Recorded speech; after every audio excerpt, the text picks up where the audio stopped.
Howie,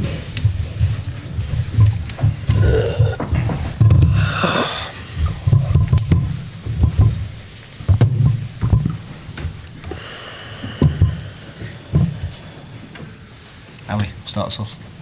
Congratulations on the win. A bit of a slow starting game, but you've done what you wanted out of that match again. Yeah, thank you. Yeah, I agree. I think the first 15-20 was even. Not too much happened. But then I think we really grew into it, and I think the last 20-25, whatever, something like that, I think we dominated and created a lot of good opportunities without having too many like big chances. We had really a lot of dangerous situations, and we know in football sometimes it's also about getting closer and closer and closer, and then suddenly there's that opening where you can score. I think West Ham defended very well first half. It was difficult to get the clear-cut chances, but when we got it to Xavi and Mo on the sides, and we played and run, produced crosses, either in swing or overlap and so on, and had a lot of corners where we also were very dangerous.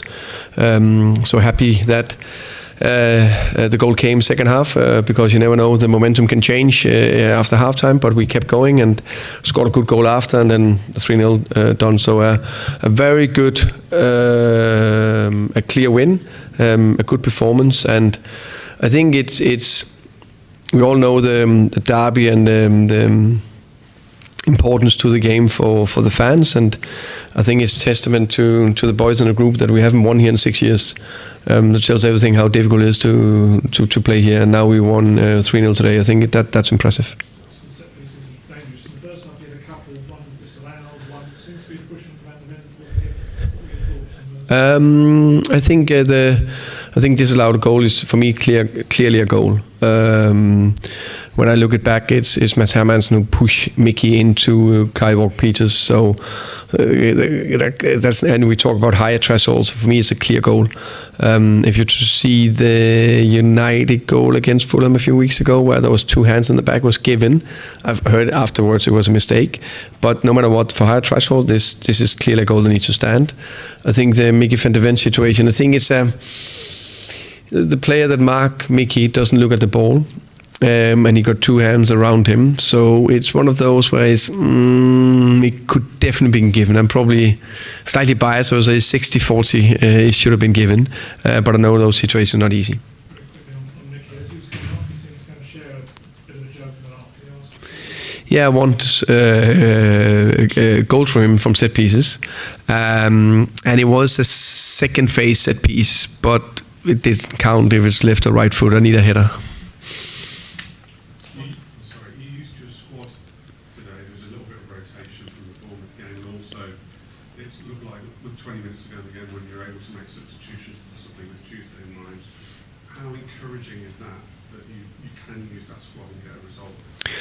I think it's extremely important. I think it's important that I trust my players and give. Of course, they need to perform and train well and show the right attitude and all that. But they do, and they train well. So I have the privilege to, for example,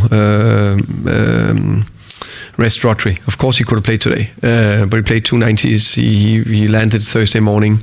So I'm not too worried about this. What about Tuesday? And what about the next one? And they can't play 70 games, all of them, all the time. Rodri is a key player for us.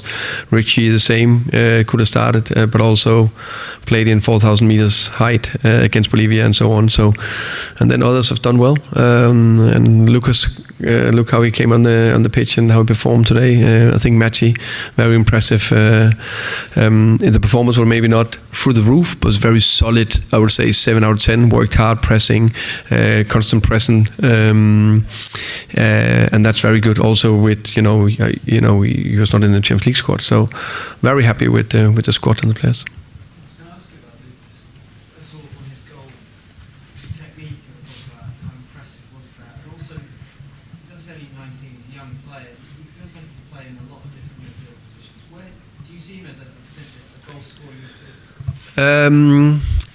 Yes, First and foremost, I think his performance was good today. I really like his energy, his pressing skill, his enthusiasm. I think he drags the team with him, kind of way. And there's so much he can learn and improve. So I think that's promising as well. Fantastic goal, well-timed run, top ball from Romeo, and a well-executed header.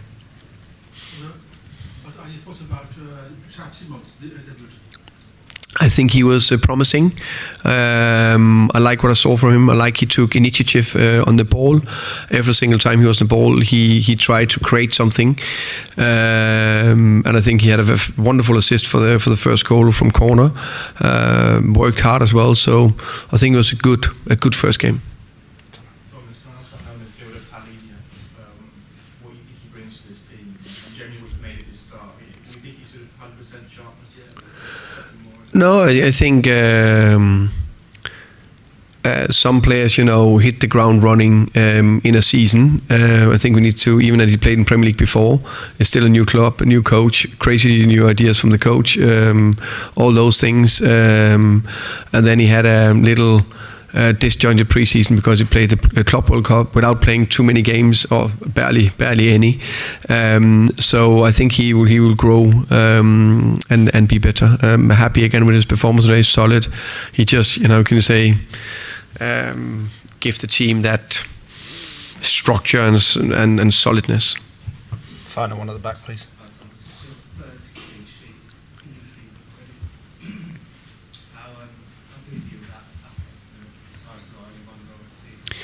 I think it's crucially, it was difficult to say. I think it's hugely important that we are good defensively. Obviously, we want to score, we want to play forward, we want to play offensive football. We scored 8 goals. Clearly, we want to score goals. But over so many games, that foundation, be able to get clean sheets is key. It's something we worked very hard on throughout the preseason. The players deserve a lot of praise. All the coaches, and especially Matt Wells, that really drive that. And I have a big focus on it. I said it as the first day when I walked in the building. Okay. Thank you very much. Thank you. Thank you, guys.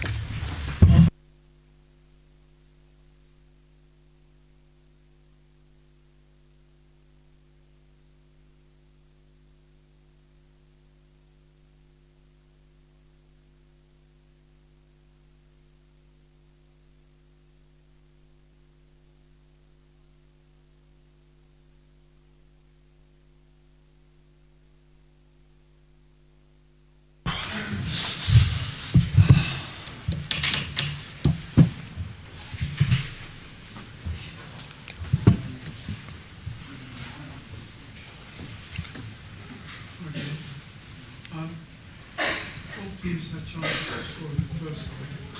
Perhaps they stand up better chances as well. But the second half, early goal conceded, and red card changed the game. How did you see it? Yeah, pretty much like that.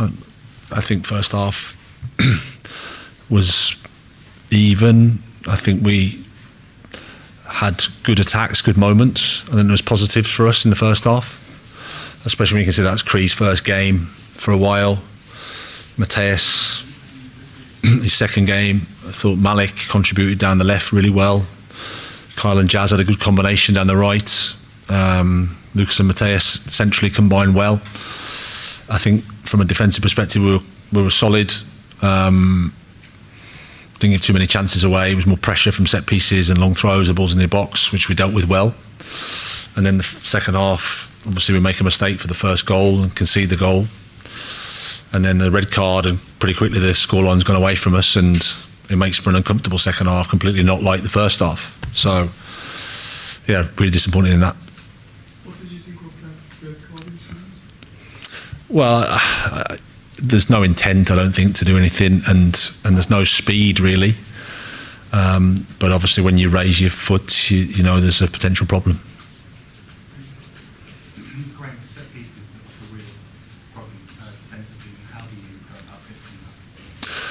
Well, we conceded about 9 or 10, and we defended 9 or 10 pretty well before the goal.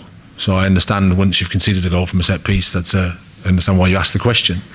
But actually we defended the set pieces well up to then. It's a mistake that we make at the back post, and it just shows the margins at this level. In the first half we have a good chance with Lucas, but we get punished for that one. But up until then I thought we defended the set pieces well. Are you concerned at all about the atmosphere around the place, Graham? Because families seem to leave very early. And obviously you're very good win going away from home and you're not too difficult at home. Is that concern moving forwards? No, I understand. I mean, when the scoreline went away from us so quickly, and then the red card, you can see it's an uncomfortable evening for us all. I felt for the supporters, of course, and the players out there, because you don't know whether to push on and open yourself up, and it can get even uglier. But that's just the reality when you're down to 2 or 3-0 with 10 men. So I understand the frustration, and it's uncomfortable. We've played 2 home games against Chelsea and against Tottenham. Both have competed in the Champions League, so they've got resources to build squads at a high level. And we've had 2 uncomfortable games. We had a good game against Forest, but I understand why there's that feeling. We have to deal with it, and we have to play well and win. And then I think at half time the support was there with us. They were really there. They appreciated the fact that we were in the game. They appreciated that it was a committed performance from the team and some good attacks. But at the same time, when the scoreline is what it is, I understand the reaction.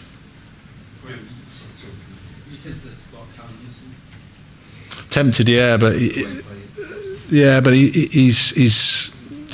We've been building him up, to be honest. He had a slight feeling in the week, and we needed an impact sub as well, because we knew that Cree was going to come off. So we started with Cree, and then Lucas as a 9, because Lucas has played there before, scored for us before in that role, and then used Callum at the back end of the game where he's been really effective. 7 games without a win at home now. Is there actually an inherent problem here today? No, I don't think so. I think it's tough. It is. I mean, it's probably the home form here hasn't been good for a period of time. So that's something that we have to, admit to and try to change. The only way we can do it is focus on the positive things. Like I said, Cree's performance I thought was good considering it was his first game. I think him and Malik had a really good combination down the left. I thought Kyle and Jazz combined well on the right. Mateus and Lucas linked well in the first half. But because of how the second half went, everything feels negative. But I think we have to focus on the positives from the first half. Okay. Thanks everyone. Cheers. Good evening.